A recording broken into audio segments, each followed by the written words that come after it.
তোমরা তোমাদের সৃষ্টির সূচনা যদি তোমরা চিন্তা ভাবনা করো, তাহলে আমি তোমাদের রব কত বড় ক্ষমতাবান তোমরা সেটা যেন বলতে পেরে যাবে। তার মানে আল্লাহ জন্মসূত্র জানতে বলেছেন। তাহলে আমরা কোথা ছিলাম? আল্লাহ আমাদেরকে কেমন করে সৃষ্টি করেছেন? আমাদের সৃষ্টির সূচনা কোথা থেকে হয়েছে? তো আমার আল্লাহ বলেছে সূরা আলাকের 2 নম্বর আয়াতের ভিতরে আল্লাহ বলেছেন খালাকাল ইনসানা মিন আলাক।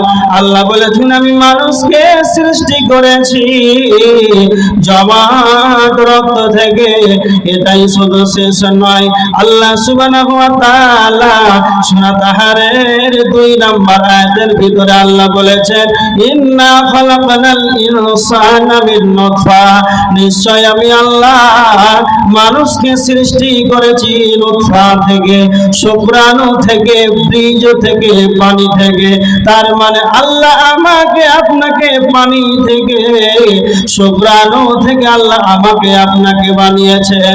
তার মানে আল্লাহ কেন সৃষ্টির সূচনা জানতে বললেন? এই কারণে তোমরা তোমাদের সৃষ্টির সূচনার দিকে তাকাও। আমি আল্লাহ তোমাকে পানি থেকে এত সুন্দর আবায়ন দিয়েছি। তার মানে আব্দুল কাইয়ুমের পা থেকে মাথা পর্যন্ত এত সুন্দর আমার আল্লাহ আবায়ন দিয়েছে। এইরকম আবায়ন অন্য কোন আল্লাহ কোন প্রাণীকে দেয় নাই। একটা কথা মনে রাখবেন, আল্লাহ আমাদেরকে পানি থেকে এত সুন্দর আবায়ন দিয়েছেন। এবার মনে রাখেন, যারা ছবি অঙ্কন করে তাদেরকে কি বলা হয়?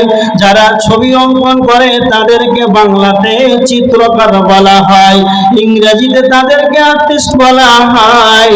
সারা পৃথিবীর যতগুলো ছবি অঙ্কন করেনেওয়ালা আছে, যতগুলো চিত্রকার আছে, যদি সবাইকে আনে, তাদেরকে যদি রবার দেন, পেন্সিল দেন, কাগজ দেন, খাতা দেন, তাদেরকে বলেন উটের ছবি এঁকে দাও, হাতির ছবি এঁকে দাও, গাধার ছবি এঁকে দাও, তাহলে গাধাকে দেখে দেখে, একটা মহিষকে দেখে দেখে, একটা উটকে দেখে দেখে যেন ছবিটাকে অঙ্কন করে দেবে। যারা চিত্রকার আছে তারা খাতাতে একটা প্রাণীকে দেখে দেখে যেন তাদের ছবিটাকে অঙ্কন করে দেবে। কিন্তু সারা পৃথিবীর যতগুলো ছবি অঙ্কনকারী আছে, যতগুলো চিত্রকার আছে, সবাইকে যদি নদীর ধারে নিয়ে যান, পুকুরের ধারে নিয়ে যান, আর আমি যদি তাদেরকে পুকুরের ধারে যদি তাদেরকে রেখে দিয়ে নদীর ধারে যদি নিয়ে যাই, আর তাদেরকে বলি ও চিত্রকার ভাইরা, আপনার তো ছবি অঙ্কন করতে পারে, আব্দুল কাইয়ুমের ছবিটাকে পা থেকে মাথা পর্যন্ত, পা থেকে মাথা, মাথা থেকে পা পর্যন্ত আব্দুল কাইয়ুমের ছবিটাকে পানিতে অঙ্কন করে দাও, আব্দুল কাইয়ুমের ছবিটাকে পানিতে এঁকে দাও। সারা পৃথিবীর যতগুলো চিত্রকার আছে সকলেই যেন ফেলিয়ার হয়ে যাবে, কারো দ্বারা যেন সম্ভব হবে না। আমার আল্লাহ বলেছেন বান্দারে তোমরা কি তা লক্ষ্য করো না যে কারো ক্ষমতা নাই পানিতে কারো ছবিকে অঙ্কন করে দেবে? আমি তোমাদের কত বড় রব, আমি তোমাদের কত বড় সর্বশক্তিমান রব, তোমরা কি তা ভেবেছ? আমি তোমাদেরকে পানি থেকে তোমাদের সুন্দর আবায়ন দিয়েছে। এটাই শুধু শেষ নয়, আল্লাহ আমাদেরকে সুন্দর আবায়ন দেওয়ার ব্যাপারে চারবার কসম খেয়েছে। ওয়াতিনি ওয়াসাইতুনি ওয়া তুরি সিনিনা ওয়া হাযাল বালাদিল আমিন। আল্লাহ 4 বার কসম খাওয়ার পর আল্লাহ বলেছেন লাকাদ খালাকনাল ইনসানা ফি আহসানি তাকওয়িম। আমি আল্লাহ মানুষকে সুন্দর আবায়ন দিয়ে, সুন্দর আকৃতিতে আমি আল্লাহ মানুষকে বানিয়েছি। কথাটাগুলো খুব ভালো করে পয়েন্টে মাথায় রাখে। আল্লাহ সুবহানাহু ওয়া তাআলা আমাদেরকে পানি থেকে এত সুন্দর আবায়ন দিয়েছেন, পানিতে ছবি অঙ্কন করার কারো ক্ষমতা নাই। আল্লাহ আমাদেরকে এত সুন্দর আবয়ন দিয়েছে। এবার ভালো করে আমার দিকে লক্ষ্য করে, হায়াতের জ্ঞান যদি কালে আপনার থাকে তাহলে আল্লাহকে আপনি চিনতে পারবেন, পরিচয়টা পেয়ে যাবে আমার রব কত বড় ক্ষমতাবান। এবার আর একটা পয়েন্ট আপনাকে দেব, এই পয়েন্টটা যদি আপনার চিন্তা ভাবনা করেন তবুও পেয়ে যাবেন। সেটা কি?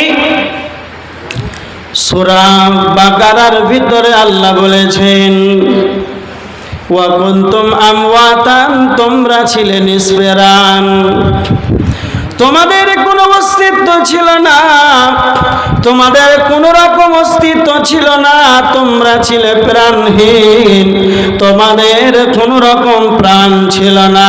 তো আমার আল্লাহ বলেছেন, আমি তোমাদেরকে অনস্তিত্ব থেকে, আমি আল্লাহ তোমাদেরকে অনস্তিত্ব থেকে অস্তিত্ব দিয়েছি, তোমাদেরকে হায়াত দিয়েছি।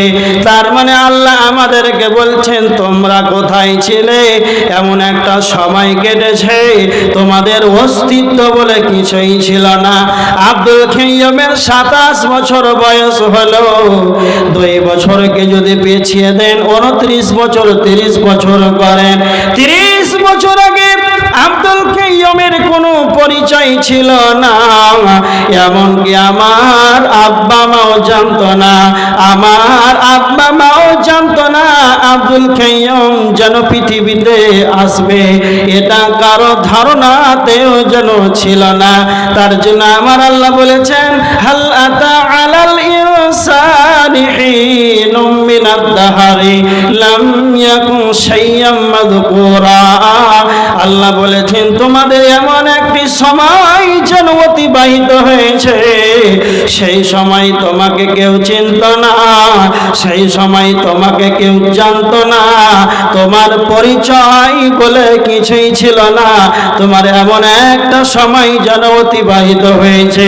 তার মানে আমাদের কোনো অস্তিত্ব ছিল না, আমরা কোথায় ছিলাম? এবার আমার দিকে লক্ষ্য করেন, আমার রব কত বড় ক্ষমতাবান। আল্লাহ আমাদেরকে কোথা থেকে কোথায় আনয়ন করেছেন। আমরা তাহলে কোথায় ছিলাম? আমরা ছিলাম সূর্যের আলোতে, চন্দ্রের আলোতে, আমরা ছিলাম সূর্যের আলোতে, চন্দ্রের কিরণে আর বৃষ্টির পানিতে। যখন আল্লাহর রহমতের বৃষ্টি না হলে ফসল দুনিয়াতে ফসল উৎপাদন হবে না, আর যতক্ষণ সূর্যের আলো দুনিয়াতে না পড়বে, আল্লাহর রহমতের বৃষ্টি না হবে, সূর্যের আলো দুনিয়াতে না আসবে, চাউল হবে না, ধান হবে না, গম হবে না, সারা পৃথিবীর যতগুলো আমাদের প্রয়োজনীয় খাবার আছে সকল খাবার যেন সূর্যের আলো ছাড়া যেন হবে না। তো আমার আল্লাহ সূর্যের আলো দিয়েছেন, বৃষ্টির পানি দিয়েছেন, এইগুলো থেকে যখন ধান উৎপাদন হয়েছে, গম উৎপাদন হয়েছে, আমাদের সবচাইতে আমাদের দেশের প্রিয় খাবার হলো ভাত কিংবা রুটি। যতগুলো খাবার দুনিয়াতে আছে সমস্ত খাবার, আপেল বেদানা কিশমিশ চেরি ভাত রুটি, এইগুলোকে যখন পুরুষের মেশিনে যখন ভরে দেওয়া হয়, সেখান থেকে যেন শুক্রাণু তৈরি হয়। আর একই গাছের ফল ফ্রুট খাবার, একই রকমই খাবার যদি মহিলাদের মেশিনে ভরে দেওয়া হয়, তাহলে আর হয়ে যেন ডিম্বাণু তৈরি হবে। পুরুষের মেশিন থেকে শুক্রাণু তৈরি হবে, মহিলাদের ডিম্বাণু। এবার দেখেন, যখন দিন মোহর দেওয়ার পর হালাল পন্থায় যখন জিমা হবে, স্বামী স্ত্রী যখন মিলামিশা হবে, যখন শুক্রাণু আর ডিম্বাণু যখন অ্যাপ্রোচিং যখন হয়ে যাবে, একজন দার্শনিক বলেছেন, মেডিকেল সায়েন্স তিনারা বলেছেন, একজন স্বাভাবিক ভালো পুরুষ, যখন সুস্থ পুরুষ যখন তার স্ত্রীর সঙ্গে মিলামিশা করে, তখন তার কতটা শুক্রাণু, তার বীর্যপাত যখন উৎফলন হয় না, তো ল্যাব দ্বারা মেডিকেল সায়েন্স তিনারা প্রমাণ করেছে 6 কোটি যেন শুক্রাণু বের হয়, 60 লক্ষ শুক্রাণু বের হয়, আর 60 লক্ষর ভিতর থেকে একজন জন্ম হয় কিংবা যমজ সন্তান হয়। এবার দেখেন 60 লক্ষ শুক্রাণু বের হয়, আর এই 60 লক্ষর ভিতর থেকে একজনের জন্ম হয়। এবার চিন্তা করেন, এই 60 লক্ষ থেকে 6 কোটি থেকে 5 কোটি 99 লক্ষ, 5 কোটি 99 লক্ষ 99,999টি যেন গোসলের পানিতে ধুয়ে মুছে চলে যায়। আর সেখান থেকে আব্দুল কাইয়ুম দুনিয়াতে এসেছে, আব্দুর রহমান সেখান থেকে একজন দুনিয়াতে এসেছে। আমার আল্লাহ বলতে চাইছেন, বান্দারে তোমরা কি তা ভাবো না, তোমরা ছিলে ওই 7 লক্ষর ভিতর থেকে আমি আব্দুল সাত্তার তোমাকে দুনিয়াতে আনায়ন করেছে। তারপরেও কি তুমি ভাবো না আমার রব, আমার আল্লাহ আমাকে বানানেওয়ালা আছে, তারপর কি তোমরা আমার পরিচয় পাও না? এর জন্য আমার আল্লাহ বলেছেন, ফালিয়ানজুরিল ইনসান, যদি তোমরা তোমাদের জন্ম সূত্র যদি লক্ষ্য করো, এটা প্রত্যেকটা মানুষের চিন্তা ভাবনা করা দরকার যে আমি কোথা থেকে সৃজন হয়েছে। যদি মানুষ যেটা পরিকল্পনা করে নাই, চিন্তা ভাবনা করে নাই, তাহলে রব আমাদের আল্লাহ কত বড় ক্ষমতাবান, এটা পেতে আমাদের কোনো রকম দেরি হবে না। 2টা পয়েন্ট দিলাম, খুব ভালো করে শুনেন। 2টা পয়েন্ট। 1 নাম্বার পয়েন্ট, আমরা আল্লাহ আমাদেরকে পানি থেকে এত সুন্দর আবায়ন দিয়েছেন, আশরাফুল মাখলুকাত, সৃষ্টির সেরা আল্লাহ আমাদেরকে এত সুন্দর আবায়ন দিয়েছে। 2, আমরা অনস্তিত্ব থেকে আল্লাহ আমাদেরকে অস্তিত্ব দিয়েছেন। আমরা হচ্ছিলাম প্রাণহীন, কোনো কিছুই আমাদের প্রাণ ছিল না। কোথা ছিলাম? চিন্তা ভাবনারও বাইরে, কেউ জানতো না পৃথিবীতে আসবে। এই 2টা পয়েন্টকে যদি আপনি লক্ষ্য করে চিন্তা ভাবনা করেন, তাহলে আমার রব আল্লাহ আপনাকে পৃথিবীতে এনেছেন এমনিতে না, আপনার কাজ আছে বলে আপনাকে এনেছে।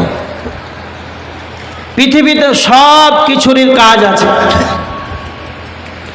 এই মাইক্রোফোন আমার সামনে আছে, তো এই মাইক্রোফোন এখন কথা বলছি 2 কিলোমিটার ছড়িয়ে দিচ্ছে, কাজ আছেই বলে সবার সামনে দাঁড়িয়ে আছে। এখনই খারাপ হয়ে যায়, পাক মেরে ফেলে দিল। তো আল্লাহ আপনাকে এত সুন্দর করে অনস্তিত্ব থেকে অস্তিত্ব দিয়ে আল্লাহ আপনাকে দুনিয়াতে পাঠিয়েছেন এমনিতে না। আল্লাহকে চিনতে শিখুন, আল্লাহর পরিচয়টা নেন যে আমাদেরকে আবার আল্লাহর নিকটে উঠতে হবে, ইবাদত বান্দেগি করতে হবে, সালাত আদায় করতে হবে, ইসলামের হুকুম আহকাম নিয়ম কানুন যা আছে আমাদেরকে মানতে হবে। এই রকম ভাবে 5 ওয়াক্তের নামাজ নাই, নিয়ম কানুন পবিত্র নাই, উজু নাই, বাড়িতে কোরআন তেলাওয়াত নাই, নিজে কোরআন তেলাওয়াত জানেন না, কিছুই জানেন না, এমনিতেই কার মতন দুনিয়া করছেন, একবার চিন্তা ভাবনা করেছেন? 2টা পয়েন্ট দিলাম, শুধু একবার ভাবেন আমরা ছিলাম কোথায়। এই জন্য বলেছিলাম যে হায়াত জীবনের জ্ঞান যদি থাকে তাহলে আল্লাহর পরিচয় পেয়ে যাবে, তবে আপনি মসজিদের গেটটা খুঁজে পাবেন। 2, এবার বলি মরণ, মৌত সম্পর্কে যদি আপনার জ্ঞানটা থাকে তাহলে আপনি আপনার জীবনের যা নোংরামি পাপের কাজে আপনি লিপ্ত আছেন সবকে লাফ মেরে ফিরে আসবেন।